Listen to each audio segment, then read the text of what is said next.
We're preparing Florence for our next adventure. This time we're going to take her to the far north, as far as we can sail, past the most northern town in the world to the edge of the charts. We're hoping to see walrus and polar bears and sail in the icy waters of Svalbard. This is a new challenge for us, sailing in the colder high latitudes instead of tropical warmth. And we have questions to answer. Can we cope? Can Florence cope? Do we enjoy it? And the answers to these questions are going to lead us to where we take Florence next. But before we do that, we need to get her ready. So we're preparing for some pretty challenging sailing this year, and we're going to be going to some remote places. So we're going to lift Florence out of the water and inspect the bottom. And in theory, because it's not that long ago since we hauled out, it's been less than a year, this should be a fairly simple job. Here it's really convenient because our dock where we've been staying for the winter is just 100 metres over there. So it's a quick switch round here and they're going to lift us out and back in a day, hopefully.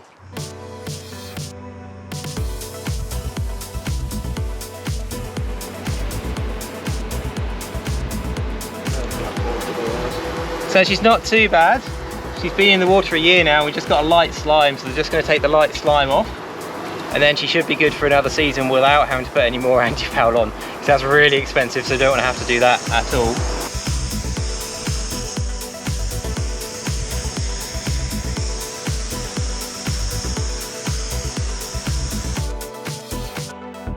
So we're not going far today. We're going from here to the cradle here, and that's where we're going to sit for the day whilst we do all the work. We're going to clean the prop, grease the prop, change the anodes, clean any other bits of the hull that need cleaning, probably grease some seacocks, all the jobs that you need to do out of the water. Hopefully, as long as it goes well, it should only take us a day. So that was really quick and straightforward. It's about 8 o'clock in the morning and Florence is already out of the water, pressure washed off very gently so as not to take any of our anti-foul off, and then she's blocked off ready for us to get work on. And the guys are already moving on to the next boat. They've got a big list of boats to get through today, and we've got a big list of boat jobs, so we better go on with it. The first obvious issue that we found when we lifted out is this anode is very worn on the prop, and I'm a little bit concerned about that because we only put that one on in Scotland, so it's been on for 6 months. I know we've been in marinas where you get a lot more wear sometimes on the anodes, but I don't think that should have worn down quite that fast. I think that could be a problem with the electrical connections to the anodes. Not to this one clearly has a good connection, which is why it's worn down, but if we go over here to the main anode on the boat, I don't see hardly any wear at all on this. So I suspect that the connection inside the boat, the electrical connection to this anode, is not very good. So I'm going to have to go inside the boat and clean the connections, and then hopefully we'll get a more even wear between two anodes and it won't eat away the prop one, because the prop one's smaller and when it wears away too much it just falls off. So moving forward, this is our keel cooler, which is part of our cooling system for our fridge on board, and this has got two small anodes on it which are both still there but have worn a fair amount, so they need replacing, and that's okay because we're planning to do that. But it shows that they are also electrically connected, so it's just the main anode that I need to check the electrical connection of inside the boat, and we can actually do that when we're back in the water, so that's not going to be on the rush job for today. But the problem is I know that that connection is at the bottom of the cockpit locker underneath the hot water tank, and it's going to take a lot of digging to get down to it. So Matt's going to get started on the propeller and I'm going to clean off the last few patches of weed on the hull. Because we specified that we wanted a really light pressure wash off, there are just a few bits which are worth me getting off now, because whatever I do now is so much easier than when we were back in the water.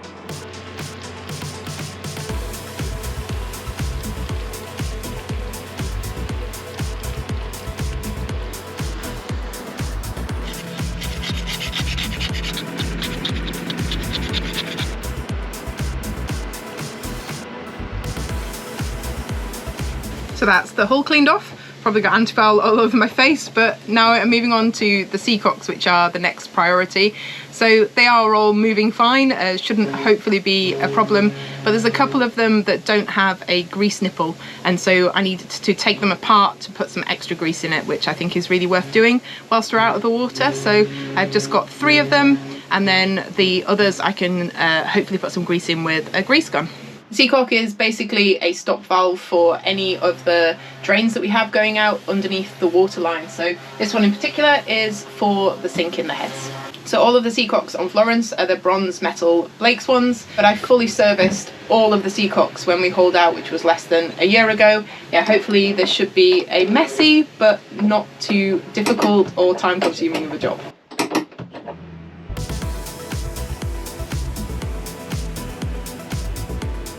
We have a feathering propeller on Florence which requires greasing each year, and we choose not to anti-foul it. Instead, we just clean and polish it up to make it harder for any growth to stick to it. We last cleaned it 6 months ago by diving on it in Scotland. Doing it out of the water is much easier.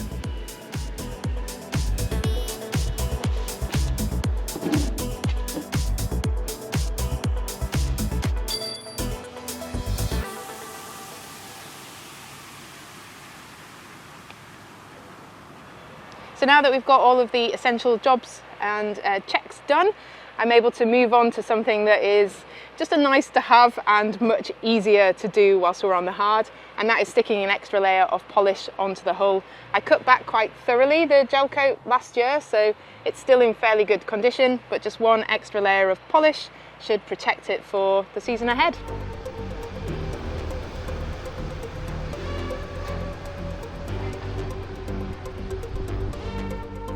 Five hours later, we are done. Nothing major found that we can't deal with once we're back in the water. So yeah, time to go back in.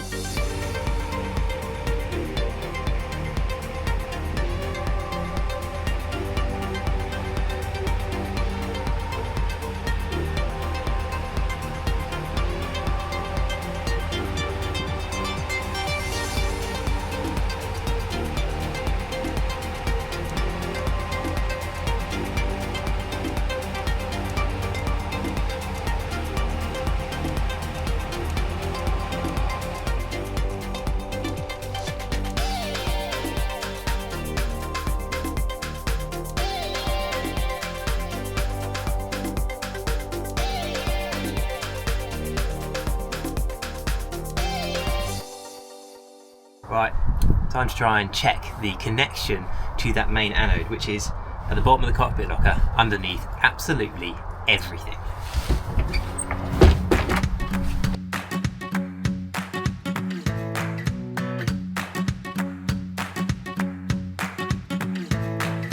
This may look like a lot of stuff, but it's actually only about half of what is usually stored in here. The rest is currently in my brother's shed to give us more room on board over the winter, but it still takes quite a while to empty.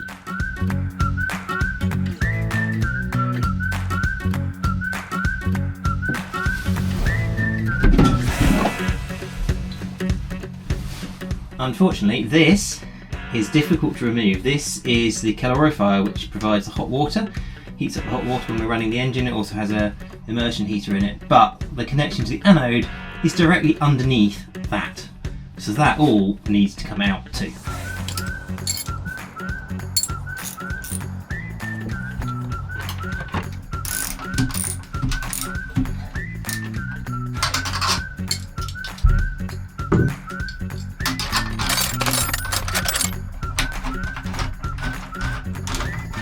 I've managed to move the hot water tank sideways by suspending it from this rope and undoing its mounts.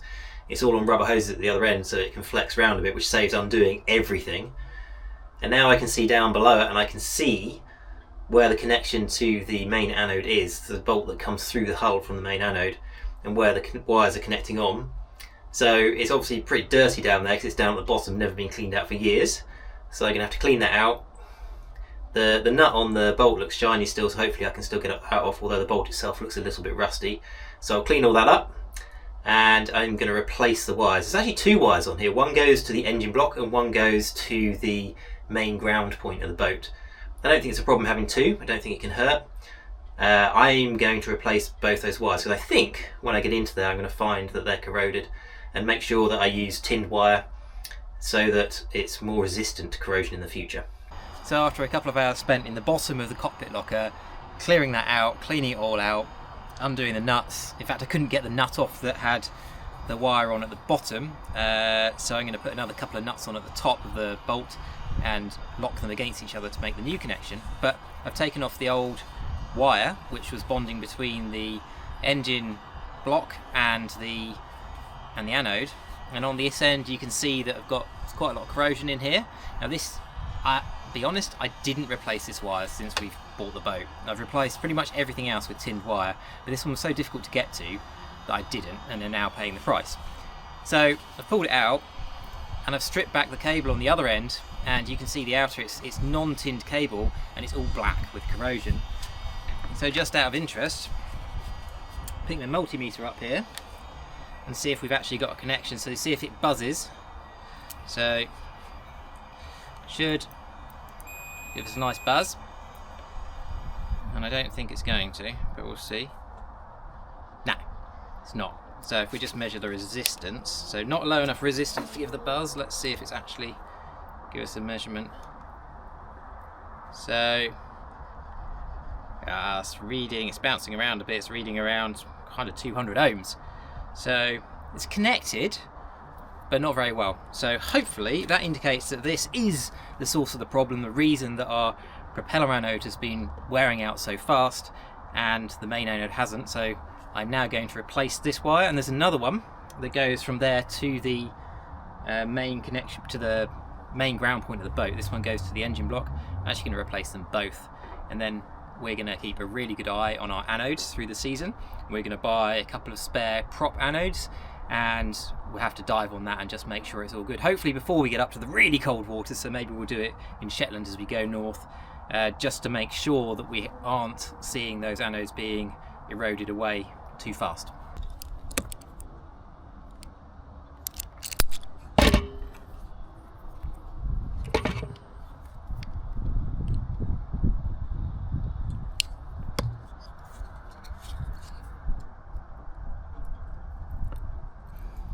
So that's two completely new cables on, no corrosion, and I've connected the cables at the top of that long bolt so they're not down against the hull, so hopefully that should keep them clear. I'm also going to spray them with some corrosion block that kind of should seal them in and prevent any corrosion getting in there in the future. And then all I need to do is put absolutely everything back.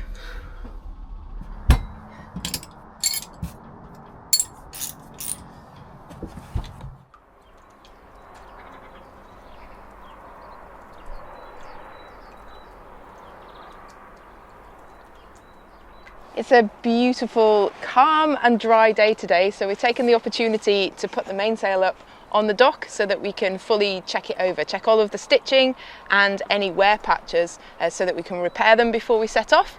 And it's so far looking pretty good. There's about 5 patches where it tends to rub on the spreaders, and that's at different points depending on how many reefs we've got into the mainsail. So yeah, hopefully kind of half a day's work stitching those up by hand and we should be good to go. So whilst we're doing this job, I thought it was a good opportunity to show you what we carry on board Florence around the world as our sail repair kit. And it also doubles as our splicing kit. So we've got a small box, it's not huge, with fids, scissors for cutting the threads and things. We've got a speedy stitcher in here, which I think we've shown in a few videos. We use that a lot. And then we've got different thicknesses of thread, whipping twine, spare needles, because we do often snap a needle, sailmaker's palm in here, and then double-sided tape. We got this from the sail loft. It's the stuff that they actually use when they're making the sail, so it's really good for sticking patches on before you stitch them. And then we've got some sail material here, just some reels of sail material. That again is from the loft. I'm sure if you go down your local loft they'll have some offcuts that they can let you have. Importantly, we have enough in a strip like this to go all the way across the longest distance on our sails, so that if we do get a split all the way across, then we can patch it and stitch them back together. We've got a reel of thread, and then we've got some other patching material for the spinnaker. It's not the right colour. Thankfully we've never ripped the spinnaker so far, touch wood, but we do have some spinnaker material to repair that if we need to. Canvas spare material for any of the canvas work. We have had to patch that in the past. And also, I guess, including on this, spare fittings for the sails. So we've got spare sail lugs for the mainsail, spare batten cars, because we have broken one of these before.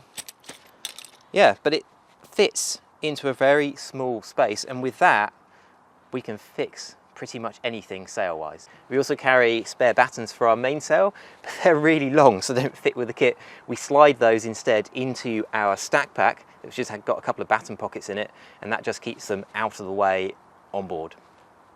The bits we're stitching today are really minor repairs. We're just going to put a patch on here where it wears on the batten pocket. This sail has done the Indian Ocean, the Atlantic Ocean twice, around Britain, and a lot of time in the tropics. So it's doing really well for its age, to be honest.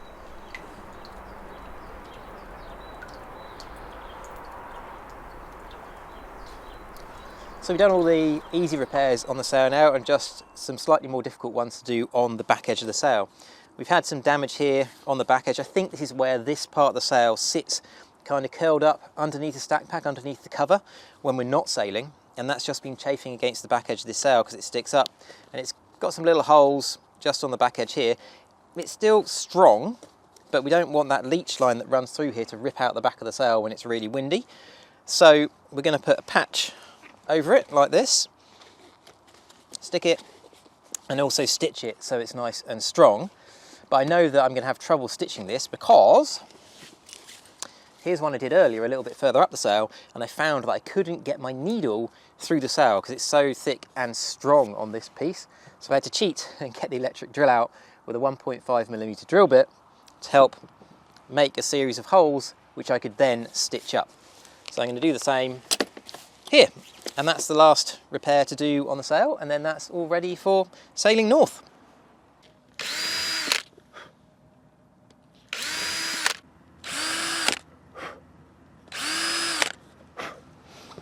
This might seem a tedious thing to do rather than take it into a sail loft, but if you compare the time to take the whole sail off of the boat, you take the battens out, fold it up, transport it to a sail loft, for them to then do it, then go back to the sail loft to pick it up, to bring it back and put it all back on the boat, this is actually far quicker. We tend to do all of our sail repairs ourselves when they are small enough, and we try to keep on top of this so that we catch these things when they're small enough to just do quickly by ourselves. We've only actually taken a sail into a sail loft once, which was when we had to have the UV strip, the whole UV strip stitched back onto the back edge of the genoa when we did these oars. Everything else around the world we've done ourselves on board.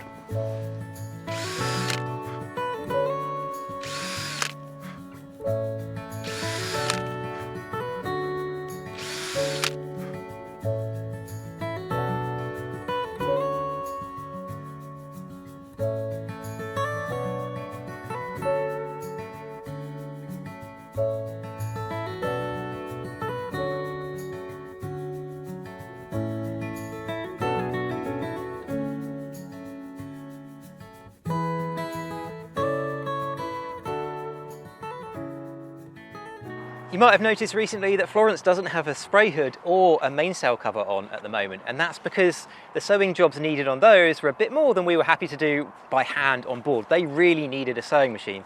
So we took them off and we dropped them into Flu Sails locally, who did a great job with some canvas work for us last year. And on the mainsail cover, we needed a new zip because that had just died from UV, and that's the entire length of the boom. So that really was best done on a sewing machine. And then if you remember when we were sailing back at the end of our round Britain last year, we smashed one of the spray hood windows on our spray hood. So Mark has put in 2 new windows for us, so they should be much stronger, and also replaced the bolt rope that goes around the bottom and connects the spray hood onto Florence. So that should all be much stronger for our voyage north. But they're back now, and it's time to put them back on.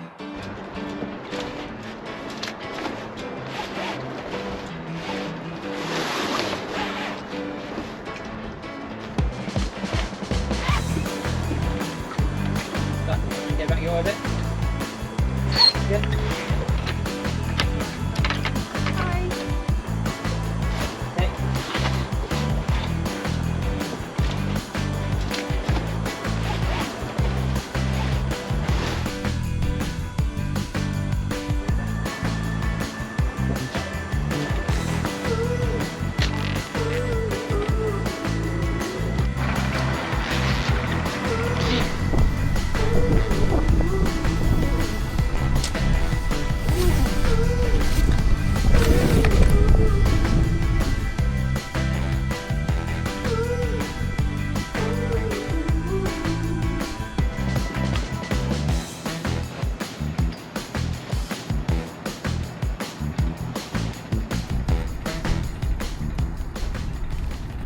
Feels great to have those back on, and they are so much stronger than they were. These new windows are going to be very welcome protection from the freezing cold Arctic spray as we head north. Yeah, really nice job to have sorted. So another thing we've had to be careful to prepare for heading north is our gas cooking supply. So this is the gas locker on Florence, and we've got space in here for two 4.5 kilo gas bottles. Now these are the British 4.5 kilo butane bottles that we have in here. And there's two issues we need to deal with. One is being able to get bottles that fit, and two is the gas that's in them. So you've got a choice between butane and propane. Butane here in the UK is cheaper and works well in the warmer temperatures, but butane doesn't work as well in the colder temperatures. Now it should be okay in what we're expecting temperature wise going north, but it's going to be a little bit on the borderline. So we're actually going to swap one of these bottles for a propane bottle, which will work at lower temperatures. But the other thing is getting these bottles refilled in Norway looks like it could be tricky from what we read online. Normally what you do is you take your gas bottle and you swap it for a full one. You don't get it refilled. But the problem is the ones that are swappable in Norway don't fit in this gas locker. So we're hoping we will be able to get these refilled, but if we can't, then we've got a bunch of adapters that are going to allow us to have a larger Norwegian swappable bottle, which will lash here and then have a longer hose coming out. So had to buy an extra long hose. We've got a Norwegian adapter which will go on top, click on top of that gas bottle, that will then convert to the regulator that we've got already in our locker. And then we've also got a camping gas bottle on board, which we may be able to get filled or not, so we've got an adapter for that. And then we've got the UK POL fitting for the UK propane bottles. We've actually also got with us, just in case, we've got two aluminium bottles that are completely empty, so they're inside the lazarette at the moment, but they have the US POL fitting, which looks very similar, but it's a slightly different thread. That's the spare butane nut, and then we've obviously got a spare gas regulator as well. So there's a whole load of stuff. It's about an extra £100 worth of spare adapters and regulators, just so that we can ensure we've got everything that will enable us to be able to cook on board as we're going north. So that's the camping gas bottle that we have. Now that is a mixture of butane and propane, so it should work well, but they are very expensive and they're small, so you don't get a lot of weeks of cooking out of them. They've generally been very easy to swap in European countries, but we don't think it's easy to get these in Norway. Over this winter, we found that the insulation we put in during the big refit has made a huge difference, not only to the temperature on board, but also to the amount of condensation that has been forming. So we didn't get around during that big refit to insulating the galley cupboards, and so over this winter we were finding that we were getting huge amounts of condensation in these cupboards. Not only was it just on the surface of where the outside of the hull is, but it was actually forming in puddles in the corners. So over this winter I finally got around to finishing off insulating in here, and I've even finished it off with a sticky back vinyl, so it should hopefully be even easier to wipe out these cupboards and keep all of our food stuff dry as we go north. The insulative covers that we've made for the saloon windows were working really well in terms of holding in the heat, but they weren't staying up because there was nothing really holding them into the window. So we've added some suction cups onto those and a toggle so that we can pull them off from the other side, and now they are staying in really well.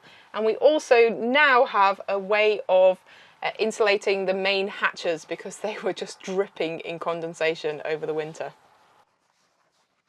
So we've got two of these big hatches on Florence, one in the saloon above the table, and then one in the forepeak, which is directly above our bed, which was getting the worst condensation.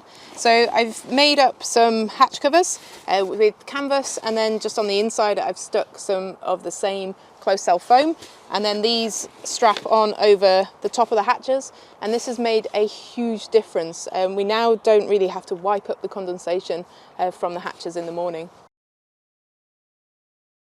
Now that we're further on with the jobs list, I can start stocking the boat up with provisions, and I'm planning on doing a really big provisioning session, probably multiple of them, for a number of reasons. The first being that Norway, where we're going to be spending a lot of time over the summer, is known to be one of the most expensive places in the world for food. And the second is that here we have access to a car, whereas later on in the summer, we're not only going to be in remote places, but we're also going to be having to carry any provisions back on our backs. So yeah, chance to really stock up the boat before we leave here.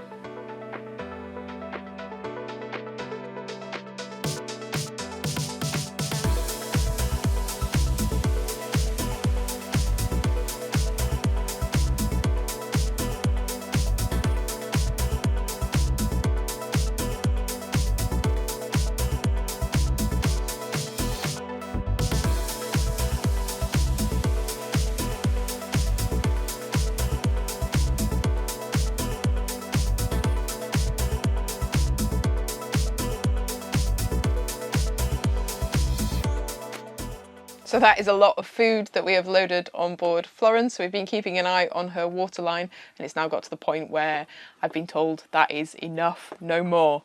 So I just thought I'd share with you some of the things that I found in the shops that I'm hoping are going to be really useful as we go north. The first of those is something that I only got into fairly late in our circumnavigation. I wish I'd got into it sooner, but that is sprouting. So I've found quite a few seeds for sprouting, and basically you grow them like you would cress or anything else, and then they are packed with nutrients and also really tasty. Even Matt is a convert, and they provide us with just that extra bit of flavour and crunch when we're getting really low on fresh provisions. So I've gone with radish, we find those really tasty, and then some pea and mung beans because they're cheaper and easy and quick to sprout, and then some broccoli as well because that's quite nutritious. I've also stocked up on yoghurt starter culture, and this is brilliant because all we need to make fresh yoghurt when it's either too expensive to buy or we can't get fresh available is a tiny little packet like this and some powdered milk and water. So this is really space saving. And then there's also some other things which are great because you just need to add water to them, like some instant custard. And I also really love this falafel mix because you just add hot water to it, and there's quite a few packets within there, so that makes a few meals.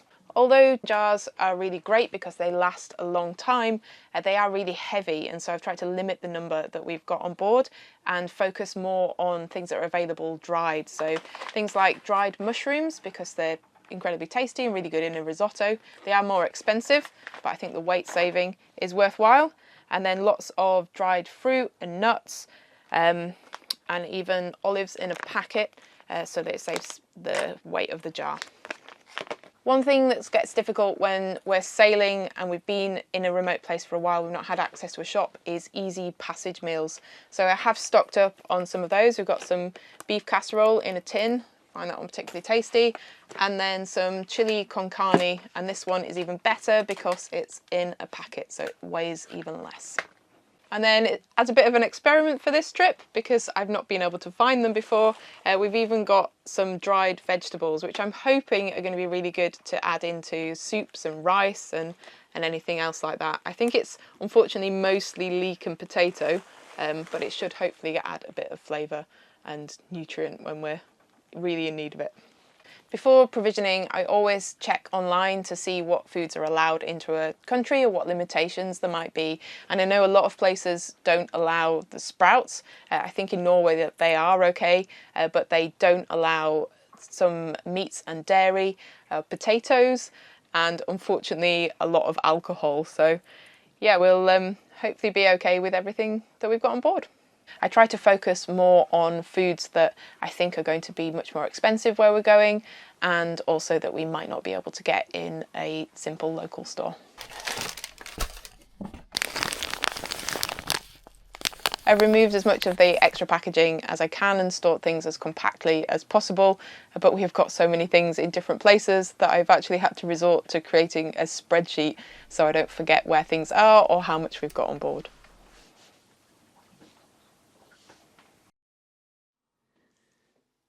We're getting towards the end of the jobs list now, and I just nipped in here to grease the steering and found, unfortunately, a problem. So it's 2 steps forward, 1 step backwards. This is actually the rudder quadrant. This bolts onto the rudder shaft, and I've had to take this off because I couldn't get this bit off, which is a ball end joint or a rod end joint that is for the drag rod on our steering, because we don't have any cables or chains involved in our steering, it's all solid rods. But the bearing inside here is gone, it was all rusted, and I felt there was a bit of play in the steering. Found this, tried to get this off, can't get it off, had to take the whole steering quadrant off. Now I'm going to take this to a vice and try and get this off. But it is properly seized on there, and this is, I don't know, probably original from when Florence was built 40 years ago, so it's not surprising it might need to be changed, but it is going to be surprising if it comes off easy. Sure enough, it put up a fight, and I had to go and borrow a bigger hammer. So I managed to find a replacement for this online. It looks the same, but it doesn't have all that slop and play in it like this one does.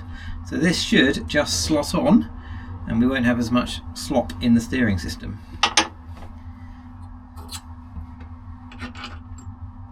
I left the locking nut in the right place so I know how far this has to go on. That should just slot down over there. Cool! But what I'm going to do before I tighten all this up is put some grease on that, because I think the stainless that's used in here, because it has to be harder for being used in a bearing, isn't as resistant to corrosion in a marine environment, so it is advised to cover that in grease before you go any further. But that's good, that should keep us back in action and we can set off. It's not just Florence that we need to prepare for visiting a more extreme environment, but also ourselves. And so we've been looking at updating some of the safety equipment that we have on board, and starting with an immersion suit each, because if the worst should happen and we have to get into the life raft, then obviously the water is a lot colder. So to improve our chances, we need to be practiced at getting into one of these. And so what better way to practice than to have a race? Now you've laid yours out nicely, that's cheating. You can't have it laid out ready. What do you mean I can't have it laid out ready? Okay, fine. Ready? You have to get the mitts on as well. The mitts on as well? Mitts on as well, yep. Okay. You've got yours open. I don't even know which way round it is. Right. Okay. 3, 2, 1. Oh, you cheater!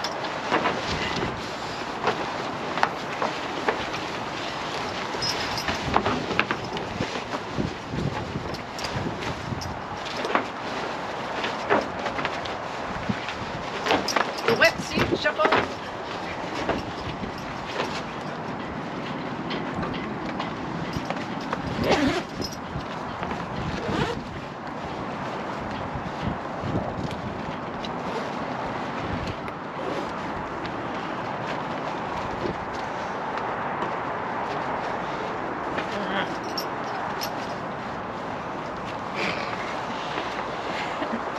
Got a mitt was stuck in a slowly. I'm in! Ah! Not in very well, but I'm in. Oh, you look like a penguin. How's it feel? You won the race, and so now you get the dubious honour of keeping this on a bit longer to tell you about it. It was actually a lot easier to put on than I thought it was going to be, but I think in reality, if we had time, I'd probably put my steamer wetsuit on underneath, neoprene socks, neoprene gloves and a neoprene hood. Yeah, so it would obviously restrict manoeuvrability a little bit, but hopefully keep us a lot warmer. But as it is at the moment, I am absolutely boiling. I'd be very keen to take this off. Of course, on top of this, we also need to put on our life jackets. So these are the ones we were using last year around Britain, but we have actually upgraded them. We did actually upgrade them for that from the ones that we had for around the world, because when we're going north, we have a lot more clothing on, and if you get air trapped in your clothing when you fall in the water, there is a risk that the lower capacity life jackets can't turn you over onto your back if you are unconscious or something. So these are the 290 And I guess that's Newton. Life jackets, so they should be able to turn us over onto our back, even if we've got lots of clothing on, like this. With these Cruisesaver life jackets, we fitted the option of having the AIS transmitter in the life jacket, so they're auto-inflate if we fall in the water, and then the beacon will automatically activate. And we've chosen the AIS version rather than the little EPIRBs, because the AIS version will transmit back to Florence, and we're hoping that somebody, when wearing a life jacket and fall overboard, hopefully the other person is still on board Florence, and our best chance of rescue is the person that is on board. And that's a system that we've had all the way around the world, and you can test them. So we tested them on the docks. We inflate our life jackets and test them once a year, test the little beacons once a year to make sure everything's still working before we go off on the next voyage. So right, now we definitely need to go somewhere cold because I am roasting.